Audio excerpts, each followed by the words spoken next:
Il y a 28 ans que nous avons perdu notre maman.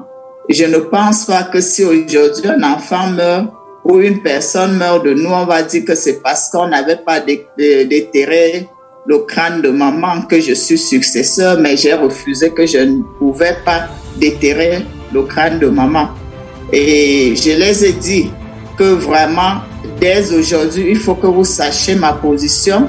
Je ne suis plus sur les affaires de coutume ou bien les maraboutismes. Je l'ai fait et ça ne m'a jamais rien apporté de bon. Et voilà pourquoi je suis retournée à la case départ, parce que même au début, je n'allais pas. C'est quand j'ai eu les problèmes, je traversais la sombre vallée, comme on dit. Et puis, je cherchais par-ci, par-là comment m'en sortir, que j'ai fait ces erreurs-là. Mais aujourd'hui, que la parole m'enseigne qu'on ne doit pas aller là-bas, on ne doit pas servir 2 maîtres, je ne peux plus faire ça. J'ai dit ouvertement à ma famille, j'ai dit, moi, je faisais maraboutisme, vous savez tous. Et vous avez vu de quoi je souffrais avec mes enfants. Mais à nos jours, ça fait, voici la 3e année, 2023, que je ne mets plus pied chez les marabouts. Je ne fais pas la tradition, mais j'ai la paix que je n'ai jamais eue. Parce que je les ai expliqué ceci, que quand je partais, je rentrais, mais malgré qu'on disait, va te laver avec ci, il faut boire ça en couchant, il faut te oindre avec ceci. Je n'avais jamais la paix. La peur m'envahissait. Je me demandais même parfois que, mais ça alors c'est quoi? Tu pars même quelque part, tu viens, la peur ne te laisse pas. Mais ça fait 3 ans, jour pour jour, ce que je les ai dit. Quand je me couche, je dors tranquillement, j'ai la paix. Et vraiment, je me sens à l'aise avec le Seigneur. J'ai pris un exemple. En effet, j'ai posé une question. À l'assemblée, comme nous étions dehors, j'ai dit, si vous me donnez la réponse de la question que je veux poser et que ça peut me donner d'abandonner Dieu, je crois que la question que je dois poser, là, vous allez répondre et m'amener à être convaincu. J'ai dit, voici ce que moi je demande. Nous avons l'habitude d'aller faire les coutumes. Mais si nous faisons 2 ans, 3 ans, 4 ans, 10 ans sans mettre pied chez les marabouts, nous n'irons jamais faire ces coutumes-là. Qui nous envoie faire ça, ce sont les marabouts. Je les ai alors dit que vous ne voyez pas que c'est vraiment quelque chose d'imbécile, parce que ce n'est que les marabouts qui nous envoient faire ces coutumes-là. Pourquoi? Et nous disons que nous servons Dieu, Dieu qui nous parle. Pourquoi il ne vient pas? Oui, Dieu nous parle, même dans les songes, dans sa parole. Il ne nous dit pas d'aller faire les coutumes. Je pense bien, il n'a jamais dit ça. Bon, je les demande alors que même dans le cas où nous partons faire ces coutumes-là, peut-on dire telle maman a besoin de la nourriture ou le papa, ou le marabout envoie, vous partez faire, nous partons faire et on donne. En retour maintenant, ni papa en question ou maman ne dit merci ma fille comme tu es venue me donner la nourriture.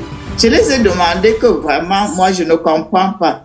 Et quand même vous dites ça, vous dites que les morts ne sont pas morts.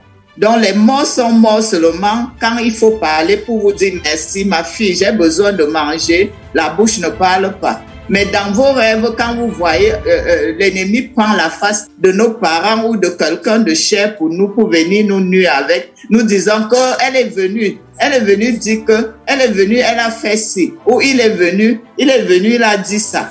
Mais là où il faut dire, il ne dit pas.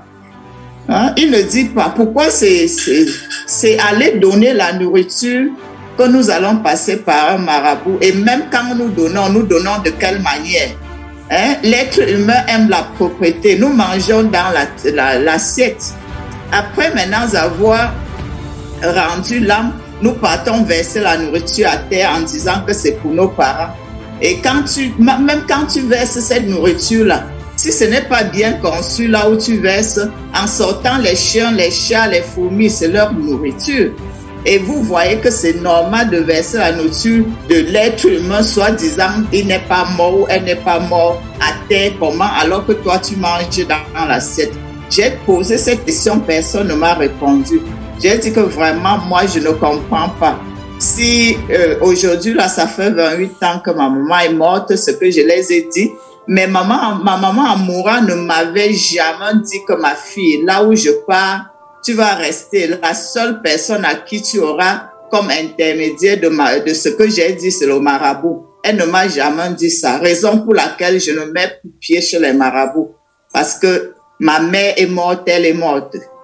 Donc, j'ai essayé de donner ce témoignage vraiment en disant que tout ce que je dépensais chaque année, je ne dépensais pas moins de 800 000 à 1 million chaque année chez les marabouts. Voilà que j'ai juré et j'ai pris l'engagement devant Dieu chaque année où il va me permettre de fêter décembre, les mois qui vont suivre, je veux faire l'action de grâce. C'est ce que j'ai opté devant Dieu. Je veux faire, c'est l'engagement que j'ai pris avec mon Dieu. Je veux faire l'action de grâce. Même si je ne fais pas à la maison, je fais à l'église. Mais pour moi, c'est de remplir les formalités devant Dieu, les conditions que j'ai acceptées faire avec Dieu. C'est de faire l'action de grâce à chaque année qu'il me permettra de fêter décembre. Et pour cela, en faisant mon action de grâce, je veux toujours s'aimer. Parce que ce que je donnais au marabout, je ne donne plus. Je préfère s'aimer à l'église. C'est la raison pour laquelle j'ai dit hier que je devais s'aimer. Et j'ai pris de faire un puits d'eau devant le presbytère à Simalin. Déjà, d'ici la semaine prochaine, le technicien va commencer à creuser le puits d'eau que j'ai pris l'engagement devant Dieu de le faire. Et c'est ça que je parle pour que le pasteur puisse aussi comprendre parce que je ne lui ai même pas dit. Donc, je dis merci au Seigneur, merci à vous tous pour vos prières. Je vous dis vraiment merci parce que vous nous soutenez, ma famille et moi, dans la prière. Et je dis que le Seigneur vous fortifie, que le Seigneur nous donne encore cet élan de cœur, cet amour qu'il met dans le cœur de chacun de nous aimer, de nous soutenir et de continuer à le servir sans crainte.